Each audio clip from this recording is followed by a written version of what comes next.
Salut les amis, aujourd'hui on va lire une nouvelle œuvre qui s'appelle Le fantôme de Centerville de Oscar Wilde. Allez, allons-y.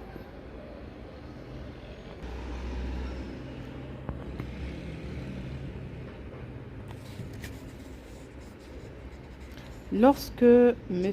Hiram Otis, le ministre américain, acheta le domaine de Centerville Chase, tout le monde lui dit qu'il fallait une folie, car il n'y avait pas le moindre doute que le manoir fût hanté. À tel point d'ailleurs que Lord Centerville lui-même, très scrupuleux en matière d'honneur, avait estimé de son devoir d'en dire un mot de M. Otis quand il était venu à discuter les conditions de vente.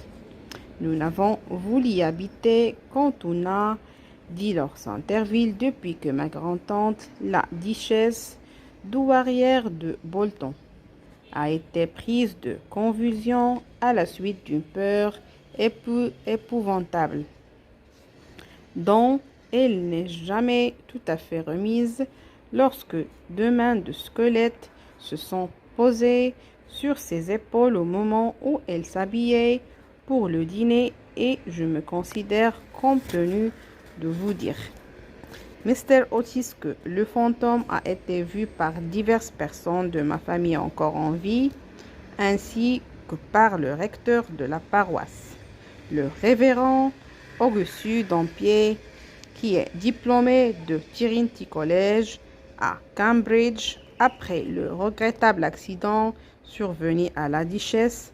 Aucun de nos jeunes domestiques n'a voulu rester auprès de nous, et Lady Centerville a passé plus d'une nuit blanche à cause des bruits mystérieux qui venaient du couloir et de la bibliothèque.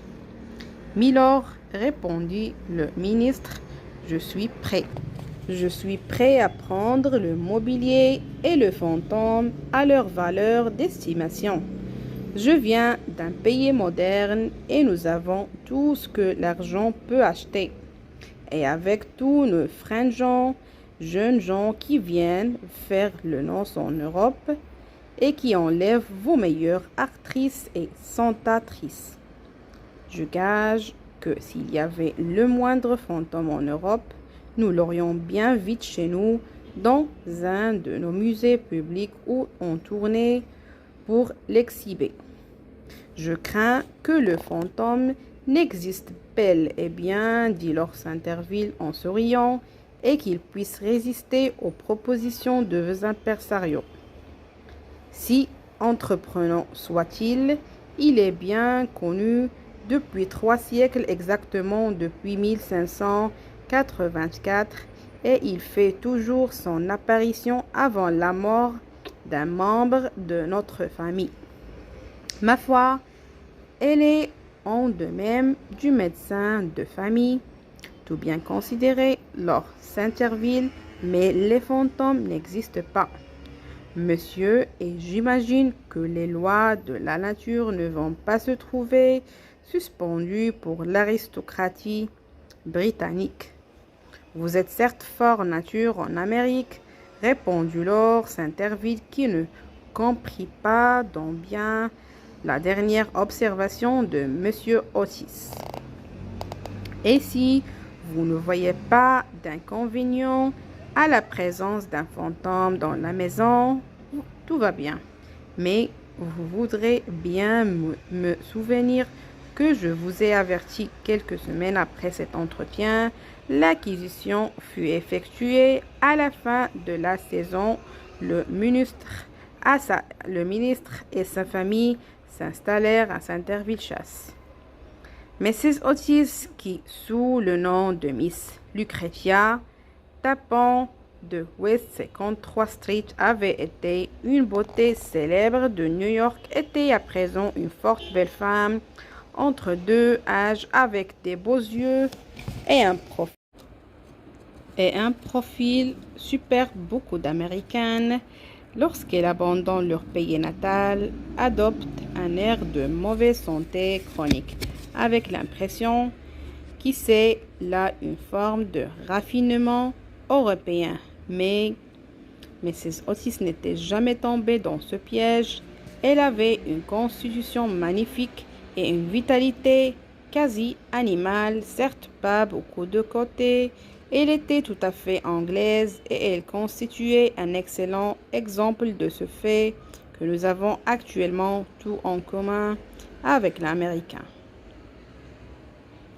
Hormis, bien entendu, la langue, son fils aîné, prénommé Washington par ses parents, dans un instant de patriotisme qu'il n'avait jamais cessé de regretter, était un jeune homme aux cheveux blancs, assez beau garçon, qui s'était qualifié pour la diplomatie américaine en conduisant le cotillon au casino de Newport durant 3 saisons.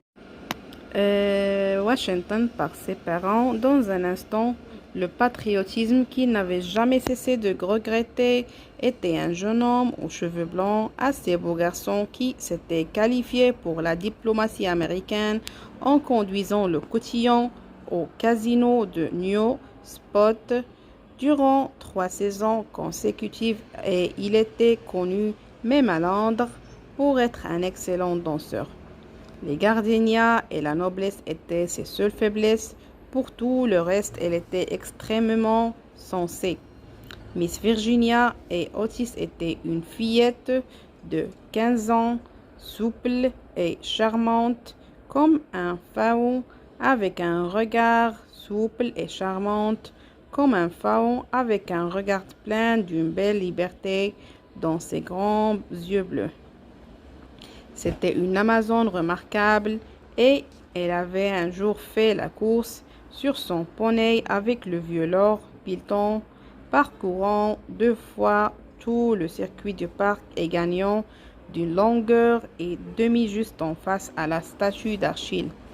Pour le plus grand plaisir du jeune duc à Cheshire, qui avait sur le champ demandé sa main, il avait été renvoyé aux larmes le soir même à Eton par ses tuteurs agréés. Virginia venait les jumeaux qu'on appelait habituellement les Stars and Strips, car ils recevaient constamment les corrections. C'étaient des grands charmants et, à l'exception du digne ministre, les seuls républicains authentiques de la famille.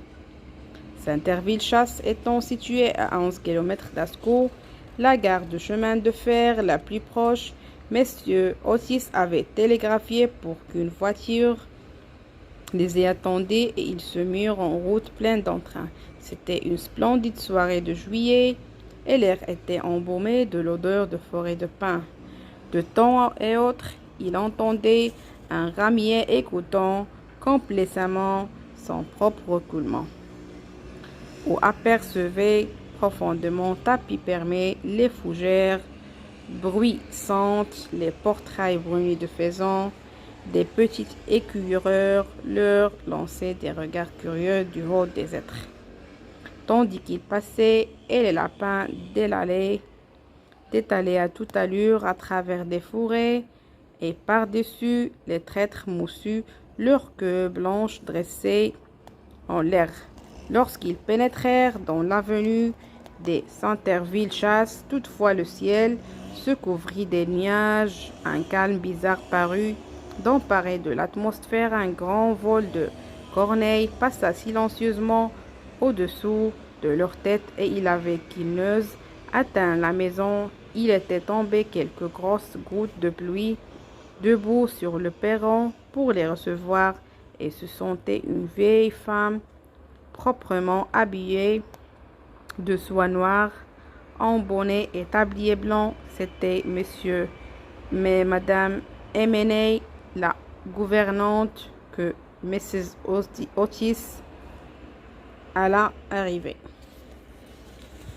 On s'arrête ici. et on continuera dans la prochaine vidéo.